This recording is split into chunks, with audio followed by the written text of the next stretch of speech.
India is increasingly focusing on green hydrogen as one way to develop cleaner forms of energy and bring down its carbon emissions. Prime Minister Narendra Modi has launched a national green hydrogen mission in an effort to make the country a major producer of the fuel.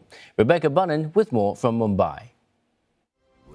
Indian power company JSW Energy is building its first green hydrogen plant. It will generate a cleaner form of hydrogen used in steel production for its sister company, one of the country's largest steel makers. JSW says that the plant is expected to be up and running in 16 months, with a capacity of about 4,000 tonnes. It will be the largest commercial green hydrogen project in India.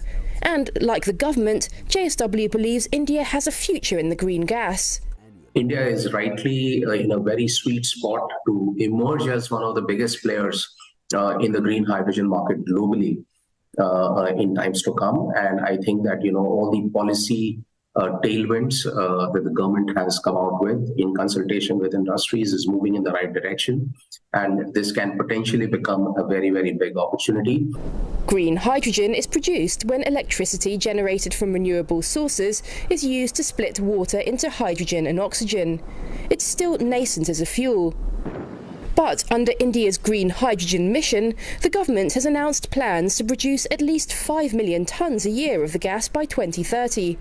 And it has earmarked an initial budget of more than $2.5 billion for financial incentives, research and development and infrastructure.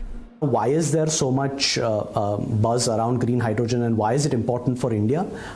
First and foremost, I think clearly from a national energy security standpoint, today, as you are aware, India imports a large part of its overall energy needs, and producing green hydrogen indigenously will improve its energy security. Second, it will help combat climate change and help meet its global commitments. Bringing down emissions is critical for India, which has some of the world's most polluted cities. By the government's estimates, the use of green hydrogen by 2030 could slash annual carbon dioxide emissions by 50 million metric tonnes. It could also save India more than $12 billion in imports of fossil fuels. Green hydrogen can be used in transport, particularly for trucks and shipping, and also support industry, from steel making to producing fertilizers, key sectors in the Indian economy. Some of India's biggest energy companies, like Reliance Industries and Adani, are working on green hydrogen solutions in a big way. And it is also something that renewable energy firm Avaada is investing in.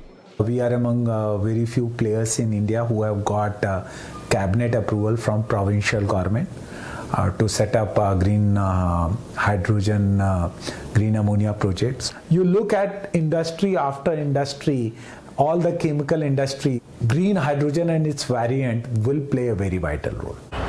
India's green hydrogen plan is part of its aim to become energy independent by 2047 and to achieve net zero carbon emissions by 2070.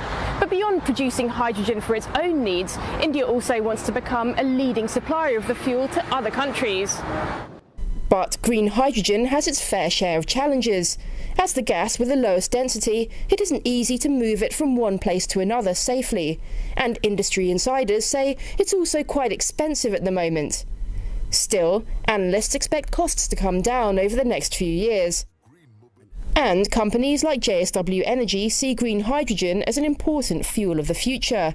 It's already making plans to build a second plant, which will be 20 times bigger than the first. Just as India banks on getting a head start to become the global hub for the production of green hydrogen. Rebecca Bunnan, CNA, Mumbai.